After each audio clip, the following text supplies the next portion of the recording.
আল্লাহর পক্ষ থেকে আল্লাহর নবীর পক্ষ থেকে যে পরিমাণ কথা আমি আবু হুরায়রার সিনার মধ্যে জমা করা আছে, নবীজির পক্ষ থেকে আমি ইমাম হুসাইনের প্রশংসামূলক যত কথা আমি জেনেছি, ওই কথার এক ভাগও যদি তোমরা জানতা, আমি আবু হুরায়রা তো আমার রুমাল দিয়া তার কদমটা আমি পরিষ্কার করে দিচ্ছি।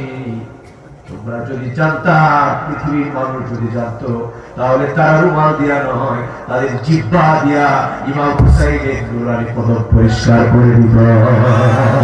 আল্লাহু আকবার, আল্লাহু আকবার, বলেন ইয়া রাসূলুল্লাহ। এই হচ্ছে ইমাম হুসাইন, সুবহানাল্লাহ। আল হাসান ওয়াল হুসাইন সাইয়্যিদা শাবাবি আহলিল জান্নাহ, যারা হবে জান্নাতে বেহেশতে যেতে হলে ওনাদের দুইজনের শিক্ষা কাজ হবে। ওই যে ম্যাট্রিক পাস করার পরে সার্টিফিকেটের মধ্যে গেজেটেড কর্মকর্তা দিয়ে কি করে কাজ করা শিল্লা, তাই চাকরি হয়। বেহেশতে তো দিবে আল্লাহ, কিন্তু সার্টিফাই করবে আমার দল নবী আলাইহিস হুসাইন। এই জন্য আমাদের একটা পরিচয় আছে, আমরা হলাম হুসাইনি মুসলমান। কথা বলেন ঠিক কিনা? আমরা কি মুসলমান? কিন্তু বাংলাদেশে এক শ্রেণীর ইয়াজিদের বড় মহব্বতকারী লোকের আছে, ইয়াজিদের তাল তোলাই আছে বাংলাদেশে।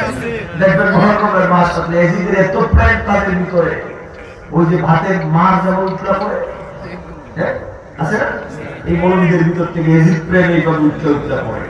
বাংলাদেশের এমন পুরা কমাল মৌলবী আছে, কয় ইয়াজিদ রহমতুল্লাহ। ইয়াজিদ বড় ভালো মানুষ ছিল, প্রতি রাতে ৩০০ রাকাত নফল নামাজ পড়ত। আমরা বলি পুরো নসিব খারাপ, হাসত পুরো ইয়াজিদের সাথে হবে। আর আমাদের দৃষ্টিভঙ্গি হচ্ছে আল্লাহ হাবিবের কলিজার টুকরা ধন ইমাম হুসাইনকে যে হত্যার ব্যাপারে সরাসরি সম্পৃক্ত ছিল, সেই দুষ্ট ইয়াজিদ সে কোনদিন ইমানদার, কোনদিন মুসলমান হতে পারে না। আমরা তার কাফের বলব। বাংলাদেশে একটা দল থাকা দরকার ইয়াজিদকে কাফের বলার ব্যাপারে। সেই দল আমরা কিছু আলেম ওলামা আছি ইনশাআল্লাহ, এবং আমরা এমন ভাবে আছি, ওই পাহাড়কে ধাক্কা দিলে যেরকম চলবে না, আমরা ইনশাআল্লাহ এই ফতোয়া থেকে টলব না ইনশাআল্লাহ। এবং এটা আপনাদের এই গ্রাম তলায়, এটা আমরা মহরম আছে সারা বাংলাদেশে। এই জন্য আমাদের একটা স্লোগান আছে, আপনার আজকে মহরম থেকে বলেন ইয়াজিদ কি মুসলমান না কাফের?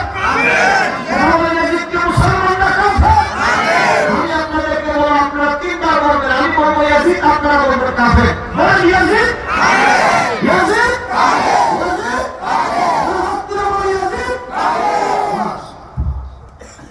একটু দল ফেরা দরকার, কারণ এই সমস্ত মানবে ছাড় দিলে হবে না। কথা ঠিক না? এবং তার জন্য যথেষ্ট এভিডেন্স, দলিল প্রমাণ আমরা দায়িত্ব নিয়ে বলছি, আমাদের কাছে আছে ইনশাআল্লাহ। যাই হোক, সময় অনেক হয়ে গেছে, 12:30। আপনারা কিন্তু আমাকে খুব দেরি করে দিচ্ছেন। ঠিক আছে ভাই,